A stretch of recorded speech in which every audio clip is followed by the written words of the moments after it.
Assembly,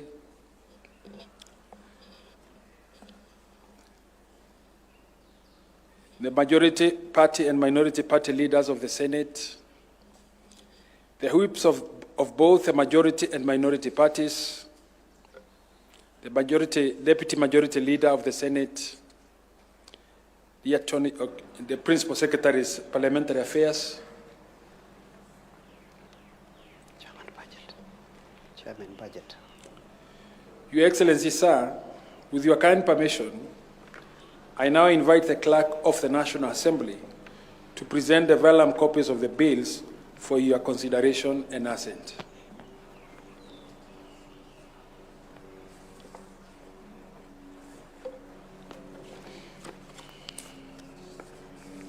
Your Excellency, I stand before you under the instructions of the Speakers of Houses of Parliament to place before you the vellums for your assent. Good morning. Good morning, Your Excellency. Your Excellency, the first bill to receive your assent is a National Disaster Risk Management Authority bill.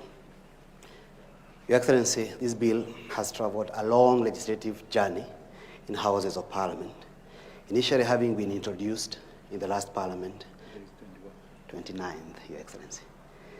Initially having been introduced in Parliament by the then chair of the Budget and Appropriations Committee and member for Kikuyu constituency in the last Parliament, the Honorable Kimani Ichung'wah.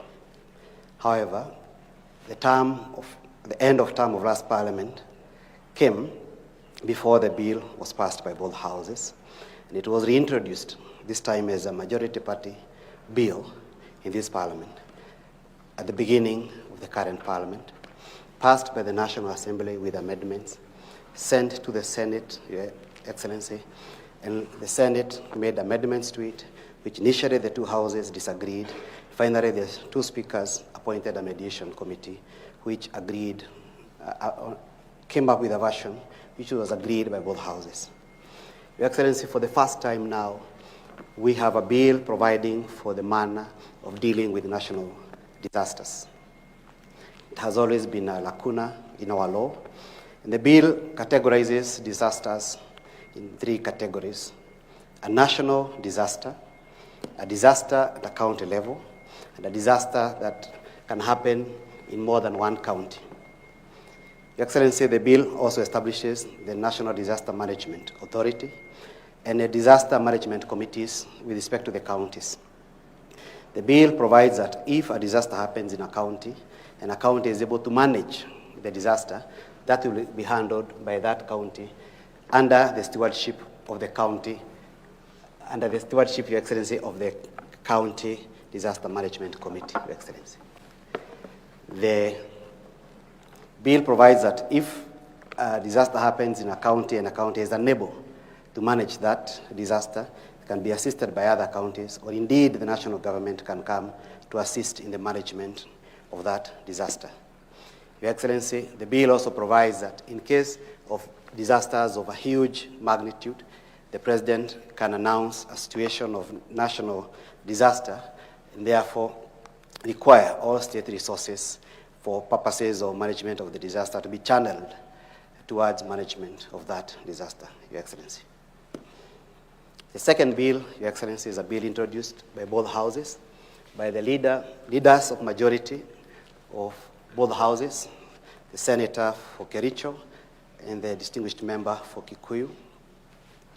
That is a Forest Conservation and Management Amendment Bill. Your Excellency, this is one of the DPO-related bills, which is amending our Forestry Act so as to give certain functions with respect to management of forest, the national government, the county government, and KEFRI as we know it, Your Excellency. The bill enhances sustainable forest management and provides for improvement and the participation of communities in the management of our forest, including providing for how communities and how farmers can be provided with incentives in exchange of managing their land so, in an ecological friendly manner. The bill reestablishes KEFRI under the Principal Act now, which is the Forest Act, because KEFRI previously was under the Science and Technology Act. The last bill to obtain your assent today, Your Excellency, is the Equalization Fund Appropriation Bill. This bill, Your Excellency, was introduced in the National Assembly by the member for Alego Usonga, with the chairman of the Budget and Appropriations Committee, the Honorable Samuel Atandi. It provides for how the counties will share the equalization funds as required under Articles 204 and 219 of our Constitution. The bill has listed 34 counties which will benefit from the fund and sets out the amount to be appropriated amongst the 34 counties. The amount, Your Excellency, is 16.8 billion, which is to be shared amongst the 34 counties, with 500 million going to the administration of the fund in the Equalization Fund Secretariat. Will this money be available before end of the year? Your Excellency, the way the bill is structured, it provides that once the money is provided within the next 30 days, each county is going to open an account at the central bank for purposes of managing these monies, so that that money is not spent for any other purpose by any of the 34 counties, but for purposes set out in the Act, which is electricity, water, health, and sanitation, Your Excellency. But what happens if it gets to the end of the year? Does it have to be reappropriated again, or once it is appropriated, it is one way? Once it's appropriated, Your Excellency, it is gone, because this bill even has arrears of previous years, including the year 2024, 2025, which was not appropriated. And that money has now been accumulated into this one. That is 2024, 2025 arrears, 2025, 2026 current monies. And each county government will be required to open that special account at Central Bank to ensure that that money does not go back to the consolidated fund, but is spent by the counties, the 34 counties, Your Excellency.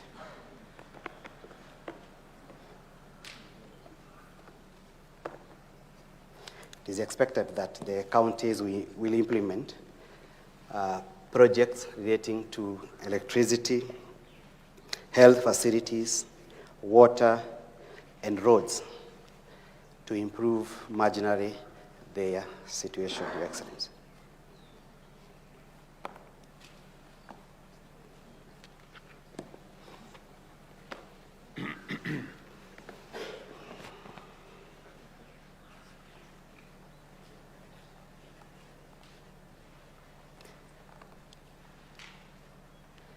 I seek your leave, Your Excellency, to end my commission for the day at this stage. Thank you. With Your Excellency's assent and the sacred trust it carries, the nation's sight on you now look beyond the bottom-up economic transformation agenda towards the realization of first world status within a generation. Your Excellency, sir, I now invite you to hand over the copies of the Act to His Excellency, the Deputy President,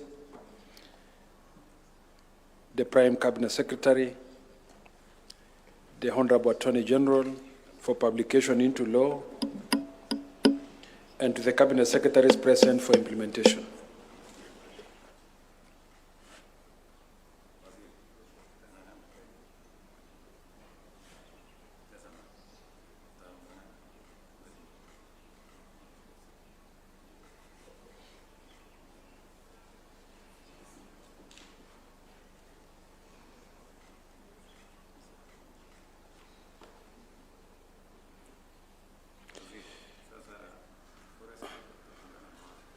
Your Excellency may also graciously present ceremonial copies of the Acts to the Speaker of the National Assembly, the Speaker of the Senate, the Leader of the Majority Party in both Houses of Parliament, and other members of parliament present, and all esteemed state officials in attendance.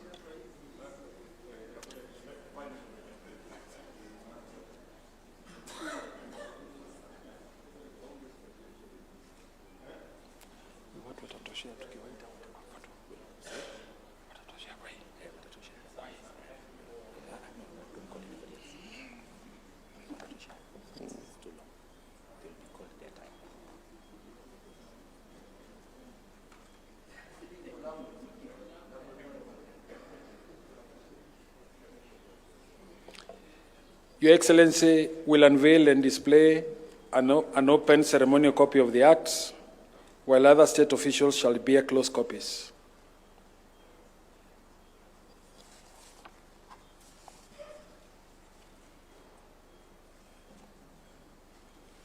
Your Excellency, sir, permit me now to request all members of the Executive, other than the Deputy President and the Prime Cabinet Secretary, and the parliamentary leadership, excluding the two speakers of the House, to retreat to allow us progress to the photo session.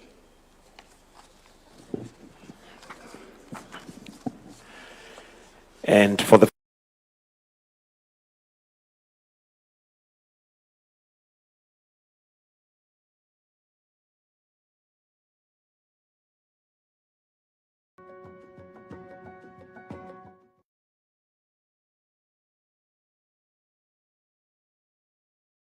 to join His Excellency.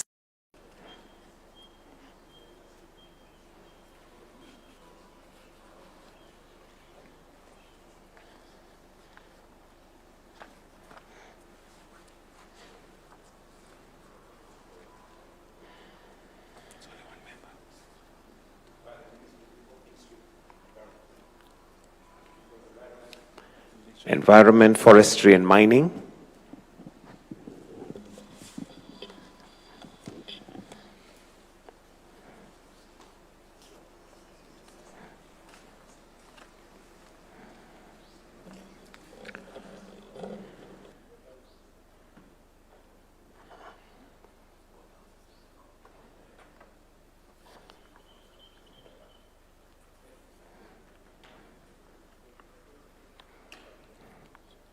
The environment officials can retreat.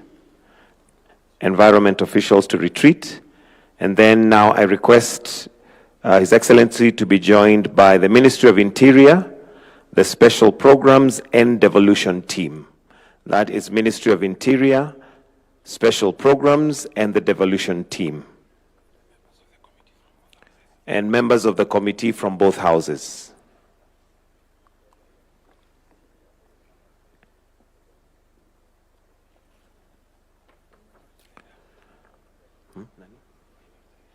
Minority Leader to kindly join in the photo.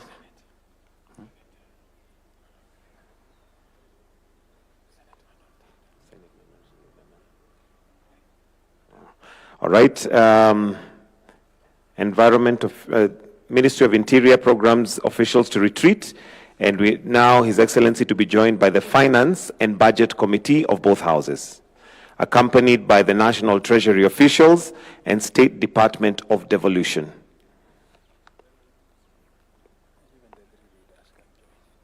We can have the Majority Leader, Minority Leader, and Senate to also join.